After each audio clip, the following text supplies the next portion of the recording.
dari kelompok 1 dengan anggota kelompok Afrifatul Rizka Hamidah, Dewi Nurjana, Erina Rodiatul Aini, Karin Yolanda, dan Natalia Tesalonika akan mempersembahkan sebuah video presentasi tentang hantavirus. Untuk mengetahui apa itu hantavirus, yuk kita simak video berikut ini. Selamat menyaksikan. Yang pertama, saya akan menjelaskan mengenai identifikasi dari hantavirus. Jadi, infeksi hantavirus ini merupakan salah satu zoonosis yang ditularkan oleh hewan rodensia atau hewan pengerat ke manusia yang mengakibatkan gangguan kesehatan bagi masyarakat.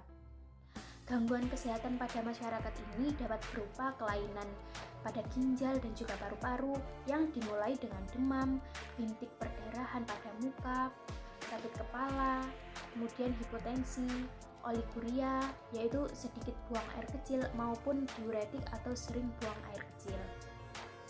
Kemudian infeksi hantavirus ini disebabkan oleh virus hanta, genus hantavirus, famili Bunyaviridae. Virus ini memiliki single stranded RNA yang mempunyai 3 segmen berbentuk sterikal yang memiliki diameter 80-120 nanometer dan panjang mencapai 170 nanometer. Hantavirus ini berbentuk beramplop sehingga tidak tahan terhadap pelarut lemak seperti deterjen, pelarut organik, dan juga hipoklorit. Dapat juga diinaktivasi dengan pemanasan dan sinar ultraviolet. Hasil penelitian menunjukkan bahwa roden dari hantavirus di Indonesia yaitu tikus. Berdasarkan spesifitas induk semang dan juga kriteria gejala klinis yang dibuat oleh International Community of Taxonomy of Viruses, hingga saat ini telah diidentifikasi ada 22 spesies hantavirus yang bersifat patogen bagi manusia. Spesies hantavirus tersebut antara lain virus hantaan, New York, Black Streak, Bayu, Barmejo, Oran, dan lain sebagainya. Kemudian hantavirus ini terdiri dari dua tipe penyakit, yaitu tipe hemorrhagic fever with renal syndrome atau disingkat HFRS dan tipe hantavirus pulmonary syndrome atau biasa disingkat HPS. Tipe HFRS sering juga disebut sebagai Korean Hemorrhagic Fever atau KHF, Epidemic Hemorrhagic Fever atau EHF, dan Neuropathia epidermica atau biasa disingkat NE. Tipe HPS lebih banyak menyebabkan kematian daripada tipe HFRS karena mengakibatkan tidak berfungsinya otot miokardium dan terjadinya hyperfusion, sehingga sering disebut sebagai hantavirus cardiopulmonary syndrome atau biasa disingkat HCPS. Oleh sebab itu, penyakit ini menjadi sangat penting bagi kesehatan masyarakat. Hantavirus merupakan penyakit zoonosis yang ditularkan oleh roden ke manusia. Penyakit ini dapat menular melalui kontak dengan ekskresi roden, yaitu berupa air liur, feses, dan juga urin yang mengandung hantavirus. Kemudian, penyakit ini juga merupakan airborne transmission. Terdapat beberapa cara penularan dari hantavirus ini. Yang pertama yaitu melalui gigitan dari hewan pengerat. Yang kedua, menyentuh objek yang telah terkontaminasi oleh ekskresi hewan yang di dalamnya mengandung hantavirus, kemudian menyentuh hidung atau mulut. Yang ketiga, memakan makanan yang terkontaminasi oleh urin, kotoran, ataupun air liur hewan yang telah terkontaminasi oleh hantavirus. Yang terakhir yaitu menghirup debu atau udara yang terkontaminasi oleh hantavirus juga. Selanjutnya adalah habitat roden hantavirus. Tumpang tindih habitat dari jenis tikus akan menyebabkan penularan hantavirus antar jenis tikus dan perpindahan virus ke inang yang baru sehingga dapat memperkaya jenis tikus yang berperan sebagai reservoir dari hantavirus.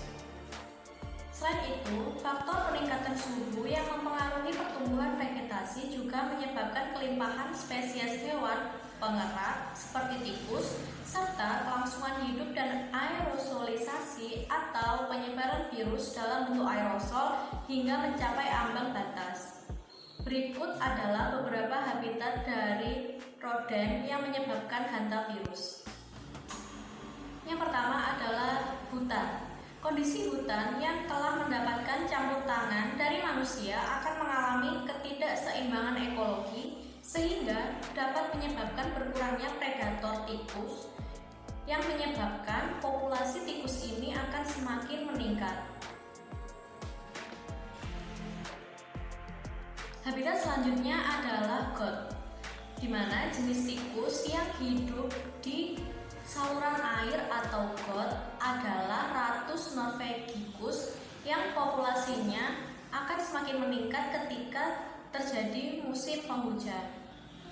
Nah, meningkatnya populasi tikus ini akan meningkatkan risiko terjadinya kontak antara manusia dengan tikus sehingga akan meningkatkan kejadian infeksi hantavirus.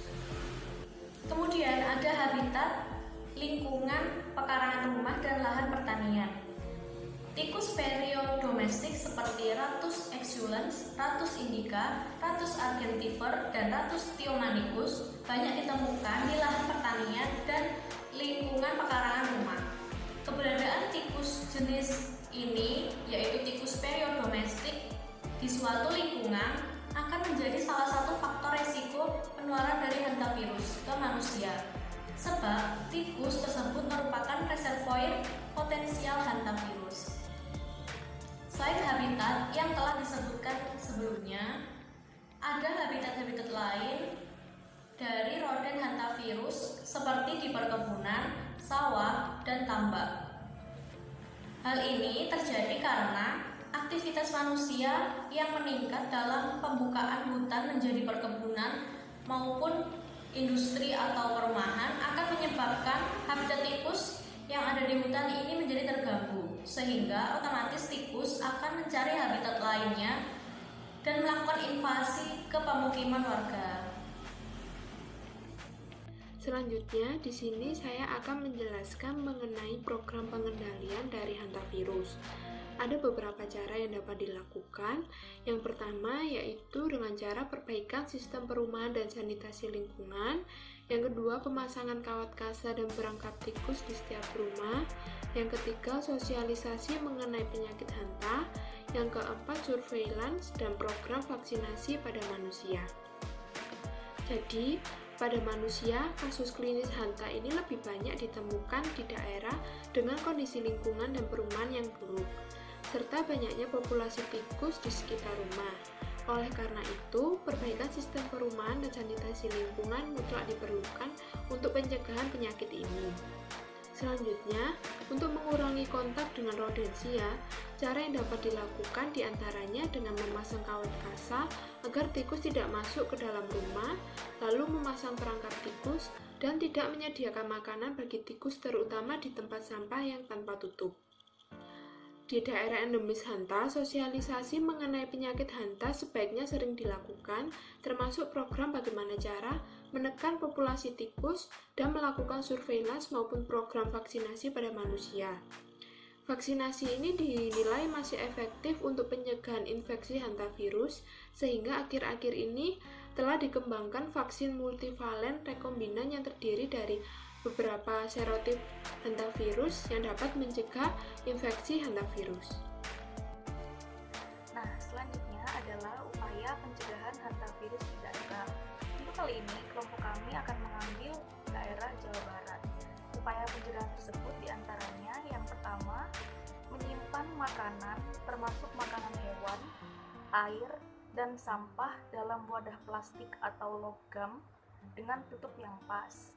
Kemudian yang kedua, menyegel lubang di antara tempat yang bisa dimasuki tikus, jadi agar tikus tersebut tidak bisa masuk. Kemudian yang ketiga, memotong rumput dan hindari tumpukan kayu dari bangunan. Yang keempat, menggunakan karet atau sarung tangan plastik saat membersihkan area yang sering menjadi sarang hewan pengerat. Yang kelima, Setelah selesai, bersihkan sarung tangan dengan air sabun sebelum melepasnya. Cuci tangan dengan air sabun setelah melepas sarung tangan. Kemudian, bila perlu, pasang jebakan tikus dan masukkan tikus ke dalam kantong plastik, tutup kantongnya, dan buang. Sekian video presentasi dari kelompok kami. Apabila ada kurangnya kami mohon maaf, dan semoga video ini bermanfaat bagi penonton semua. Sekian, terima kasih. Wassalamualaikum warahmatullahi wabarakatuh.